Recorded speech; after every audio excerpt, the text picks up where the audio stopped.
Awesome. Yeah. So I see Erica's interested in learning how to expand your call lists. We will definitely be going over that. It's really hard to make those targeted lists, but I found that oftentimes it's less about the list, so much it is about knowing how to connect whatever the voter on the list is saying to your existing platform. But yeah, those lists, that can be rough. All right, guys. Well, it looks like we have a good amount of people here, so we're just going to go ahead and get started. All right, so we're all here, obviously, because we're hoping to raise some money, whether that's for a race that you're running in, someone you know is running in, a campaign you're working on. And it can be really hard, especially for grassroots candidates. So what we do here at Soul is we try and get candidates like you guys and the people that you're working with access to resources so that they can have just as much of a weight in the race as people with establishment resources, say, or incumbents. All right, so who we are, if you aren't quite sure, this is your first time meeting us, we're Soul Strategies. So we are an organization that it's a woman-owned organization built by political experts who specialize in strengthening grassroots campaigns at the community level.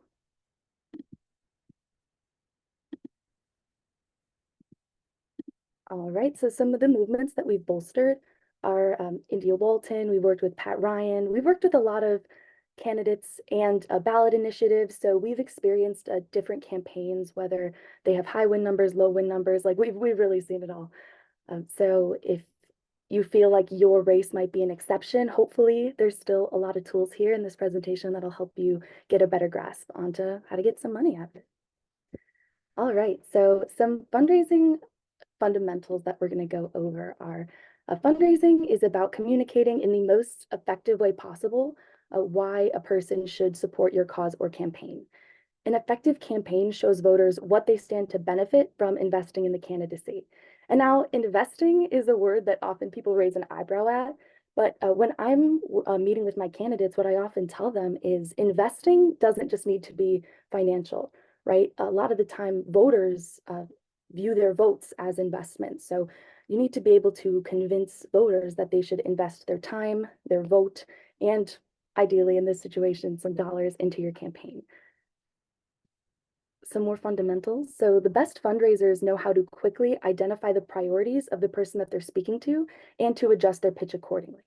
Now, obviously your platform is going to be staying the same regardless of who you're talking to, but it's still important to understand what matters to the people that you're interacting with so that you can lead with a strong issue that's going to get their attention and keep it and have them express something that's been concerning them. So a good fundraiser doesn't need to be an extrovert. A lot of the time, that's a common misconception. You really just need a strong, relatable platform and the capacity to connect it back to each donor's priorities.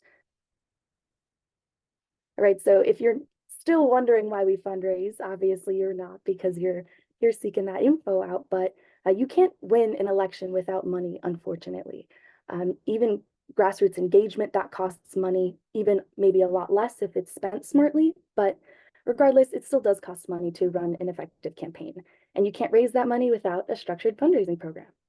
It also provides a critical foundation that allows you to engage with voters, pay your staff, promote the campaign, and generally, because all these things are connected, it's going to build your viability. A strong grassroots fundraising program makes you a trusted candidate. All right, so here's a little visual for my fellow visual learners. You'll notice, contrary to what a lot of my candidates go for right off the bat, is events actually takes up the smallest chunk of this period right here, the pyramid right here. We're looking to start off our fundraising operations with call time, and that should take up the most of your energy in the realm of fundraising. So it's important to start because it is with call time because it is the fastest and most effective way to raise money when you're just starting off. Now, some people might already have lists that have been gifted to them by previous candidates in the race. Some people might be starting from the ground up, and regardless, you're going to want to start off with call time. So once you raise a good amount of money, then you can reinvest it into the campaign. And this can look like, digital strategies, like we have social media here on the pyramid, we have field efforts, like all of these expenses and outreach efforts are going to cost something, even if it is being spent correctly. So here are some reasons why you might be struggling to raise money, even if you feel like you're putting your whole heart and soul into it.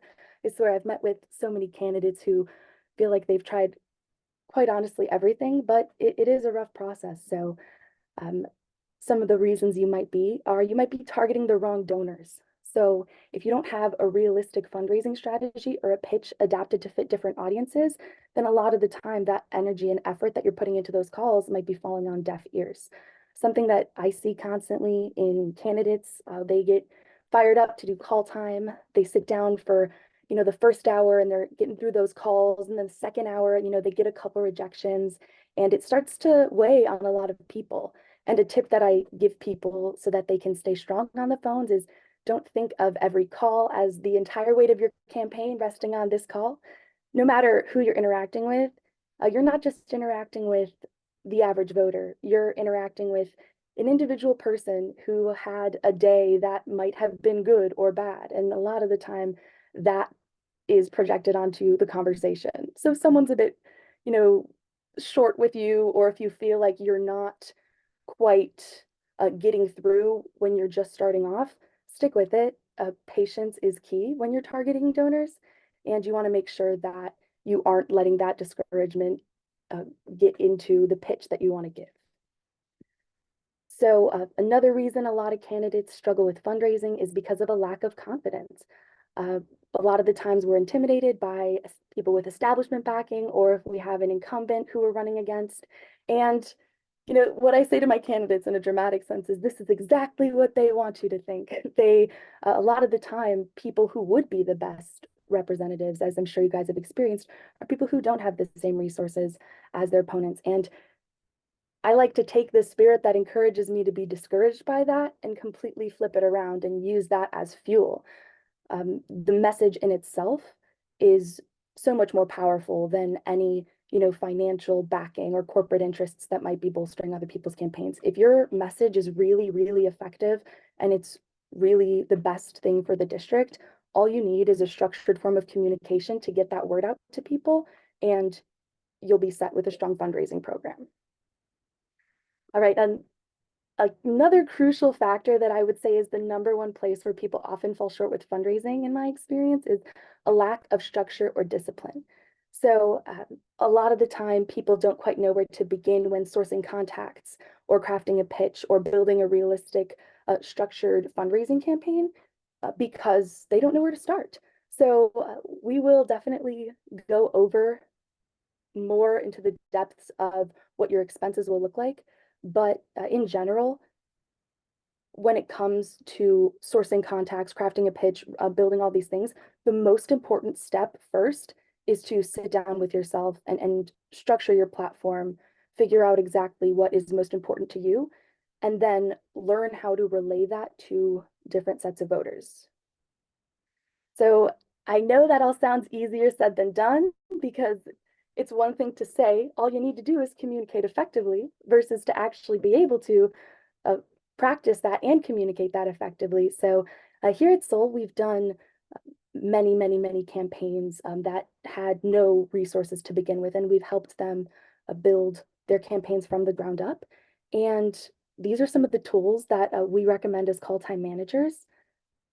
So first and foremost, I know it might seem controversial to put field operations on a fundraising tool, but field isn't so much of a tool in the gaining money because it is typically more of an expense as it is a goal. So launching a field program is typically the goal of a grassroots fundraising campaign because, as many attack ads or direct mailers you want to send out, at the end of the day, if you don't have people knocking on doors and communicating with people face to face, it's going to be really hard to tailor your campaign to be what's most effective for the people in your community. So people are 40% more likely to support a candidate after speaking to a canvasser. And because of this, 50 to 80% of your budget is always going to go toward field. So while you're calling on the tools that you have at your disposal for fundraising and you're trying to figure out what matters most and what to prioritize, don't just go spending in whatever you start to earn. Always remember that field is going to be that 50 to 80% threshold. Have that reserved for your field efforts. All right, and now call time is quite an important part of fundraising, and I might be a little biased as it is what I do every day. But call time is a daily slot that is set aside for contacting different groups of voters in your district. Now, along with field efforts, this is the most effective strategy for launching a grassroots campaign off the ground. So this is the point where you would look at your schedule, see, do I realistically have 4 hours a day to devote to call time? No, then maybe I should reconsider um, going about fundraising in this way, or even the candidacy. An effective call time program does take at least 150 calls a day. And it's important that you are keeping those calls relatively short, because it isn't realistic to get into 150 thorough conversations with people. Although that would be pretty wonderful if every voter that we called was interested in talking for that long, right? All right, so how call time typically works is that you'd meet with a call time manager who provides lists, helps you facilitate a budget, and establish and achieve your fundraising goals. So we help you craft an effective pitch, learn how to adapt it to different lists of donors we provide, and hold you accountable in your call time. So accountability obviously is the difference between an effective grassroots movement and a failed political campaign. If somebody has all of the intention in the world to put in the work to a campaign and they don't follow through on that, it can be really troubling. I know that Diana, who's one of our other call time managers here, has a lot of experience in the realm of holding people accountable. So Diana, do you have any tips on keeping people accountable in the process of call time? Hi everyone. Definitely being realistic about what to expect from the program, from doing call time in general. You really need to commit out. It's like a full-time job doing call time. So you really need to take a look at your candidacy from the perspective of, time that you're willing to commit, because you may, you're likely working a full-time job. And, a part of our job is going to be telling you, uh, you didn't make your calls because you had a lot going on. You got off work late. We understand things happen, but you definitely are going to need to push yourself. So just expect that with call time. But we are here to make sure that you are good at it, so that when you are spending time doing it, making these calls to people, that it is effective. So just, keep that in mind whenever you are making calls. 100%. And one of the main things that we see here in call time, like you said, Diana, is people have real valid excuses why they weren't able to make calls. But at the end of the day, it doesn't take away from the fact that there is a set number that needs to be made in order to reach out to the appropriate amount of people. And, even if you did have to pick up your kid from daycare, emergencies do happen, but they don't happen every day. So if you catch yourself constantly making excuses internally.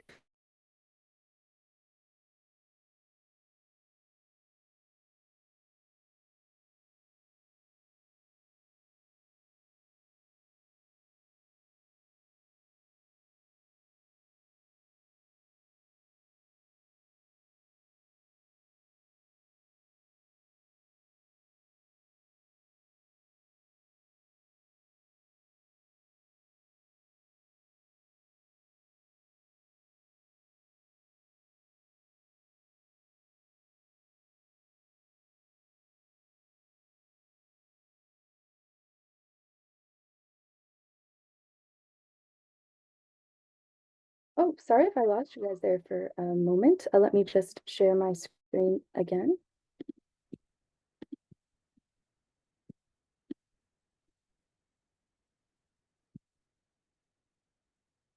There we go. Yeah, so one of the most important things to consider when you're building your fundraising campaign is um, factoring emails into it. Now, this does take a lot of creativity, because when you go to a data vendor to get your lists, that's typically where a call time manager will pull your lists from, is a data vendor. If you already have experience in call time and you're looking for other ways to source lists, like I know was mentioned in the chat, you can often reach out to data vendors directly. But if you're a candidate who's first time just starting out, it's really recommended that you work with a CTM who will help you get through the progress of sourcing lists. But anyway, with fundraising emails, it takes a lot of creativity because you do have to, go to your website, create a page where people can enter their email and be contacted, or reach out to other people who've run campaigns and ask them for email lists. But once you do start to gain that traction and you do start to make a lot of calls, and every call you should be getting people's emails, right? These email lists build up. And eventually, the more people see your name regularly in their inbox, the more likely they are to actually check you out. And people think that persistence deters voters sometimes and they don't want to bother them too much. But I say, when it comes to, unless they unsubscribe, bother them all you want when you're going to be the more effective candidate, right? So how we write good emails are we want to be clean and simple. We don't want to overwhelm people. It's kind of the same philosophy we use on the phones. You don't want to answer the phone and start talking at them and telling them all about your platform. You really want to be mindful and send out lists, send out emails to lists of people that you know are interested in a certain topic, and center the email around that. It's important to be thorough in that sense, but also minimal in the information that you are relaying. And all right, so events. Like we mentioned, this is typically the tip of the pyramid, not something you want to spend too much money on. In-person or virtual events should always be organized with as many existing resources as possible. So this can look like asking the local pizza joint that everybody loves if they'd be willing to allow you to partner in a fundraiser with them, or if your friend happens to own a venue, or you are old buddies with the park district manager. Think of all of the connections that you have, and not only will that help you call on people to help donate and raise funds, but that can really be a lifesaver when it comes to event planning, because events, if poorly planned, they can be very, very expensive, and we always want to make sure that with events we are bringing in more than we're spending. So it is a great way to connect with people directly, but it's equally as important to do that through call time and field efforts. Some important goals of these events are to network, get donations. Obviously, we want to spend less than we raise, and build an RSVP list. And this list is, again, something that you can use to send out regular emails and to reach out to different people who are interested in the campaign. So networking is also a tool that is super important in getting your fundraising operations off the ground. Now, a common misconception is that networking is only for extroverts. Now, networking can be the process of going through your personal contact book and making calls to those people. Networking doesn't need to be for people who know everybody. You can go to local events, you can join organizations surrounded with like-minded people, or people who you're hoping to get a better pulse of in the community. And you can, speak with these people. Any person who is passionate and realistic about becoming an elected official should really seek out those spaces. And networking events don't need to be intimidating, right? I always think, if you're going in with the better message for the community, it's something positive that people should look forward to doing, sharing their message. So don't be afraid of networking. And it is especially important, for us grassroots candidates who are less established in terms of resources they have access to. Like, as unfortunate as it is, a lot of the time, people gain advantages just because of who they know. But I like to use this to the advantage, because you can go out and meet people when you're running for office, or if you're somebody who's planning to run for office in the future, you can get that ball rolling now. All right, now a great way to actually meet people through networking, speaking of going to events and joining organizations that resonate with your message, and we actually offer a Kickstart fundraising cohort program. So at SOL, there's a lot of different programs that we use to help candidates who don't have particular access to different fundraising resources, access to not only resources to do call time and make calls, but also resources to remain motivated and people who are also doing it. So we do several different kinds of programs. Some are one-on-one with a call time manager, like what Diana and I do, but sometimes we'll come together and have joint sessions where different candidates are holding each other accountable and fundraising together. And, that sense of community can be really beneficial as a candidate. So if you do participate in one of our programs, we'll talk a bit about why we fundraise first, money mindset, some fundraising myths. We'll get into more details on fundraising fundamentals, more ways to fundraise, talk a bit more about call time, crafting the story and pitch, and setting fundraising goals. And if any of you guys do have specific questions on any of these factors that you wanted to ask now, we're coming up on the end of the presentation, so it would be wonderful, and I welcome them. So yeah, at any point, feel free to just either raise your hand or go ahead and unmute yourself. You can also drop questions in the chat, and I'm taking a look at the chat right now.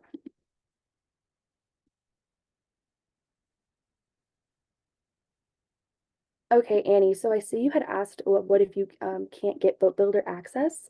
And I know that Erica, you had hopped in and helped there, but unfortunately, sometimes that is the case where it is quite literally politics, where somebody knows somebody who might be blocking a particular candidate from access, or it could just be, a logistical complication.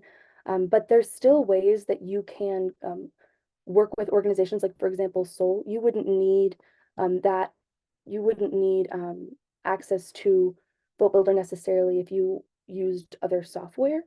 For example, you can source contacts from different independent data brokers and things like that. But I know it can make field operations a bit difficult. So um, it's always good to reach out to as many people as possible to try and mend that. I see that Erica, you have your hand raised. Thank you. So just a quick question. What data brokers do you typically work with? Yeah, so the data broker that we source a lot of our contacts with is L2.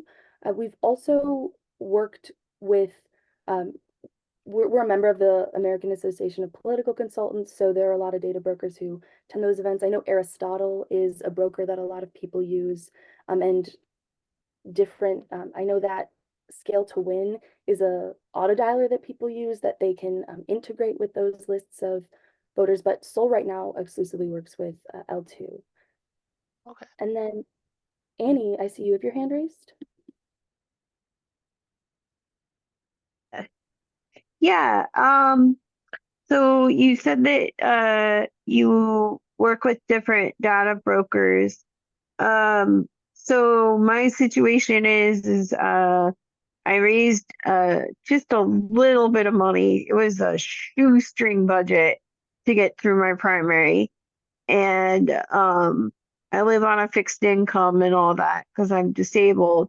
Um, how how much do these data brokers typically charge? And is there a way to get access to this information without having to pay a large fee?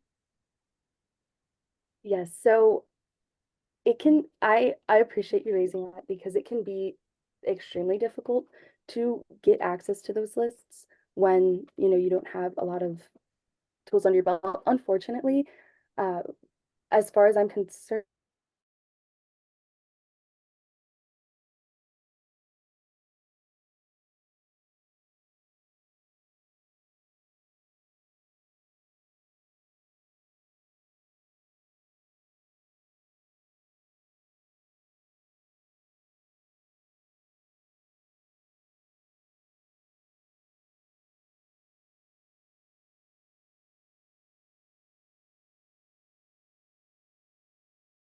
materials in their lists if you don't have access to a lot of funds yet to go ahead and purchase those lists.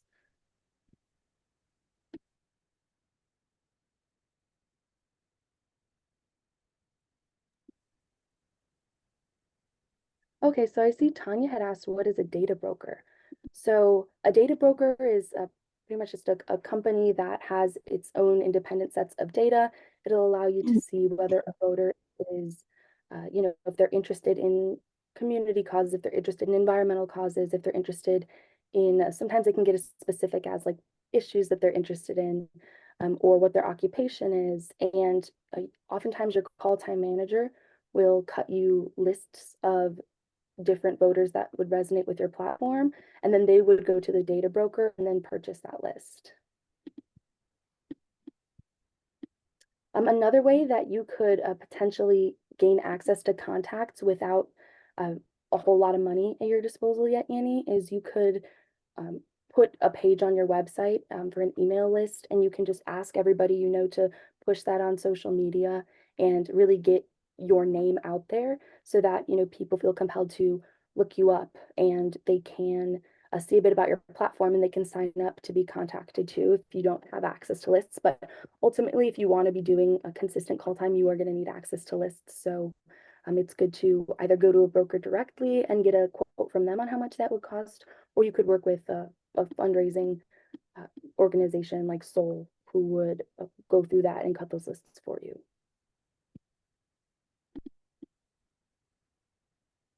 But yeah, does anybody else have questions about a money mindset, or are there any particular issues that you've had with fundraising that you want to just get straightened out there, or want to air or vent about?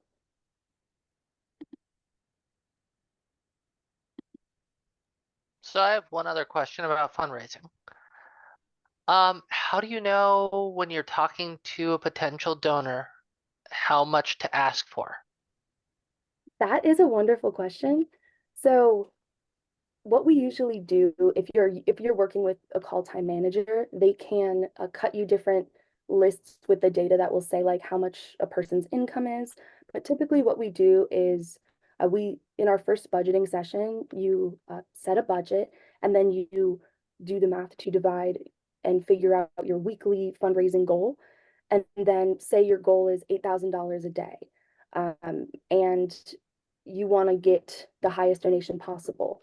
You can cut lists of donors who are higher dollar and then solicit, say, whatever the maximum is. But if you want to start, if you're starting off just with voters who are like working class people in your district who you don't want to go in and ask for $3,000 from for a donation, then I would say it depends on who you are.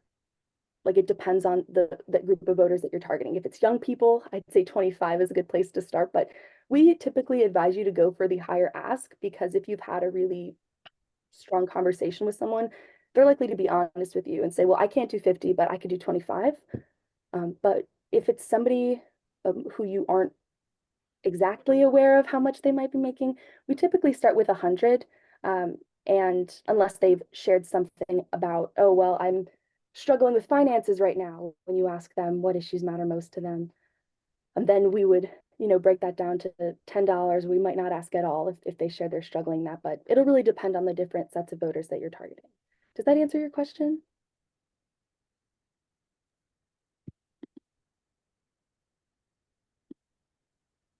All right. Annie, I see you have your I hand think raised. Yeah, I just have one more question. Um, so when I was fundraising, I was saying that, hey, my donations start out at, you can start out by giving only $5, because a lot of people that I talked to just weren't ready or able to give a higher donation, or they weren't able to give like $50 or $100. So like, should I start out with like a higher number?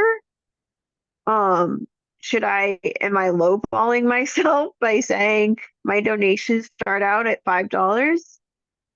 Yes, I would definitely say asking for a $5 donation isn't ideal. You could, if somebody says that they can't donate a lot, or you know for a fact they can't donate a lot, it can be useful to say things like, oh, well, something as low as $5 or even $1 can make a difference. But I wouldn't go out and, if you're going to make the ask, I would ask for at least, it does depend on the set of voters that you're talking to, but I wouldn't go ahead with that $5 ask. I would bump it up to, 50 or 25. And Okay. Another thing that we touch on, if you're talking to groups of voters who you know are uncertain, or if they're swing voters, or if they're people where you're not quite sure how to classify the conversation, you can always do what we call planting the seed, where you can leave them with the idea of donating, but not making that direct ask. We do advise the direct ask when you're going to, when you're trying to build your campaign from the ground up. But sometimes when you're talking to a voter who you aren't quite sure and you don't want to be overconfident and arrogant and go in for $100 ask, you can say, well, I really appreciate you taking the time to talk to me. I would love if you would look into the campaign a bit more. And oftentimes people say that they have to do more research. So in that sense, you would say, well, thank you so much. Also, please consider donating to the campaign. We have a goal of $8,000, so I'm asking people for as much as they can give. Even something like $5 to $10 can be a huge difference. And then kind of end the conversation on that note, so it's something that sticks in their brain. They don't feel like you went out of your way to pressure them to donating. But that does Right. raise an important point about how to evaluate the conversations that you're having with voters in the moment. So sometimes it can be Mm-hmm. hard to go from, oh, well, this is a wonderful conversation, versus someone saying no and hanging up immediately. Like it's a spectrum, right? It's not just going to be one or the other. So when you aren't quite sure, I always plant the seed. But if you're not feeling confident about a donation, uh, you can still plant the seed there if they weren't hostile. But usually it's important to at least get something out of the call, is what we say. So if you aren't confident asking for the donation because they didn't confirm they wanted to vote for you, they didn't confirm interest, they were just kind of sitting there, not being super disagreeable, but not being super passionate in their responses, you can always just say, okay, well, can I get your email, or can I send you a text message with more information? We never like to leave the calls empty-handed. So even if they can't donate, maybe they can give you an email, or maybe they can send your website out to their brunch group chat or something along those lines, where they can still help you in a certain way, or but you aren't directly asking them for the donation if you don't feel they'd be likely to give it. Yeah, I was just concerned that like maybe I was asking for too little by starting my donations at like $5. So thank you. Of course. Yeah, absolutely. And I just want to add that it's great to really tell the voters what the money is going towards. So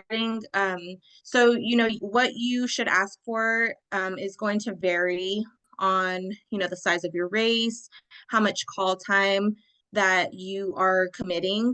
So if you are committing, for example, 6 hours a day to making calls, that ask number is going to be lower than if you're only doing 3 hours a day. Because you can get through more calls. So it's likely that you're going to talk to more people, and you can ask, for more money from people. And then what I like to do is it's really effective to start out with, a higher amount, maybe even a little bit over what your ask number is, and then going down. So say for example, the ask is $100 that you have to ask for each person. And then you go down, if they say, oh, 100 is a bit much for me, I don't think I could do that today.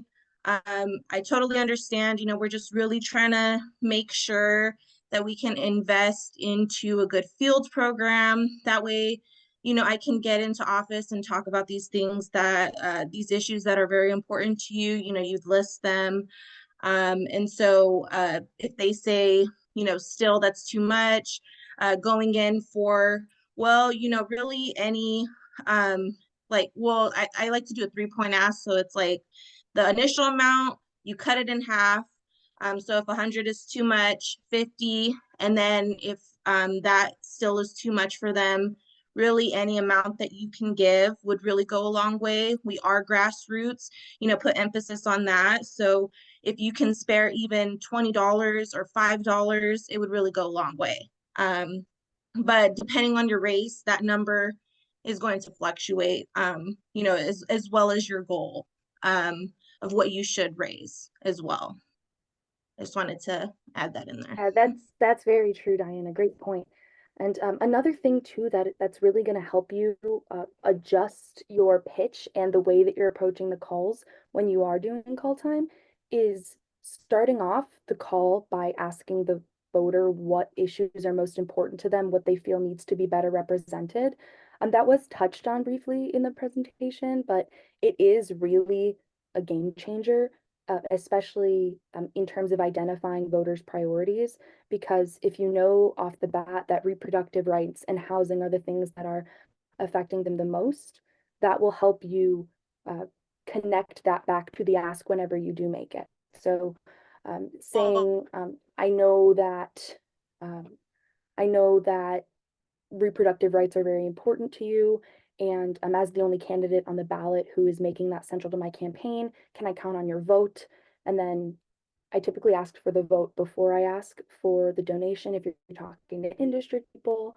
Then after that, but once they've said yes and they're really in that, yes mindset, or they're in a space where they feel they can trust you because you asked what mattered to them rather than trying to, go on about what mattered more to you, then they're also more likely to consider your ask more. A lot of people are used to getting these calls. A lot of people are used to saying no to people asking for donations. But we really focus on setting ourselves apart by asking them what matters most to them, because at the end of the day, that's going to help you most effectively target the call. That was just a side note, but it's something that could be a total revolutionary factor in my experience. Erica, I see you have another question. Yeah, I'm just full of questions tonight. So kind of elephant in the room, when we're looking at bringing on solo strategies for consulting, call time management, those sort of things, what are you looking at as far as cost? What does sole strategy structure cost in that consulting? Yeah, so we have different tiers. That's a great question. We have different tiers for all of our different programs. So for call time, there's a light tier and a full tier. And the light tier would be, 3 days a week versus full being 5 days a week. And you would coordinate with Z, who is our founder.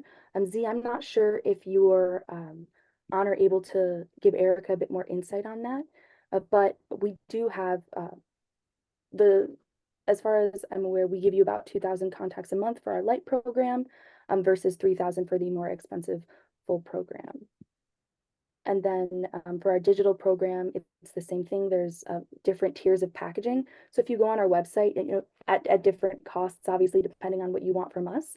So you would typically, if you're looking to bring up, you would have a meeting with Z or a phone call with Z, where you guys would discuss your needs, what you're looking for, and she would connect you with the best package as to what you feel like you needed the most. Okay, thank you. Of course. All right, and then, I see that I didn't get a chance to answer your question, so about having a lot of people who are voters and non-voters with that gap in registration. So it can be difficult when you're trying to reach out to people who aren't really on the radar much because they might not be registered, they might not have a big voting history. So if you want to, go bare bones, makeshift, you can always just go to local spaces, local parks, and just, talk with people there if they're fully off the radar. You can send out mailers to certain addresses, but yeah, if those costs are a lot higher to target people who you aren't quite sure if it'll be worth the return to target, then I would definitely try to approach it just from touching on resources you do already have access to. So maybe a friend of a friend ran a similar campaign and they have a mailing list for people in low voter turnout areas. Like it is really important to touch on resources that you already have in that sense. But when you don't have those resources, I always recommend just going to those spaces and trying to interact with people in public spaces, just so that you can not only share about yourself, but just get a feel for the community and allow that to shine through into your campaign. So you know who you're representing and you make it clear that you know and care about what they need and what matters to them, or why they might not have been showing out to vote.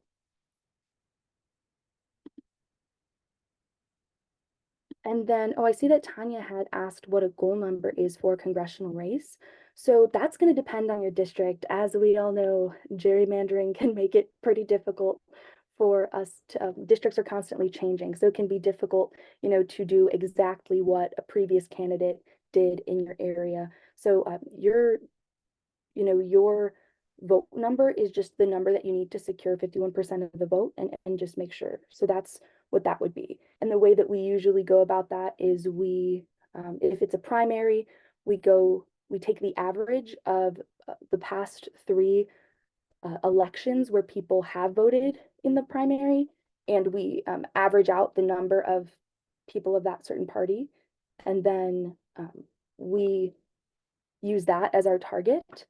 But if it's the general, and say your district was just redrawn, so you might not have access to, exactly the number that you need to win, then I would do the same thing where you go and take the average of the past 3 to 5 vote, like election results, and how many people total voted, not just of your party, and get 51% of that, and then that'll help you establish the number of votes that you need to win. And we always budget for a lot higher than the number that you'll need, because it's better to have factored it in and then shoot way above your target than to not factor it in and barely scrape along the margins. So always round up when you are calculating the number of votes you need to win.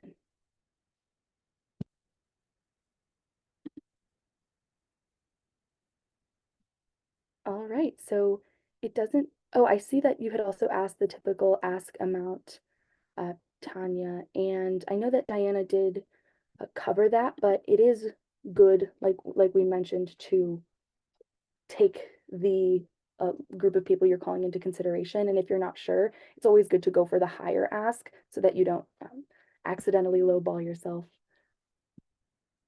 All right, so that's all that we have for you guys. If you didn't have any more questions, if you did, I'm also just going to drop my email in the chat. In these last couple of minutes or seconds, feel free to drop your emails, your LinkedIn's in the chat if you guys want to connect with each other. But otherwise, thank you all so much for joining.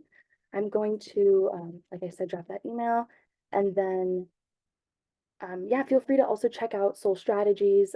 We're pretty findable on the internet. If you have any more questions, Z's always accessible if you wanted to reach out to her to talk a bit more about either bringing us on, or just more about next webinars that we're doing, or other events that you want to gain access to. So thank you all so much, and have a wonderful evening. That's all I have for you.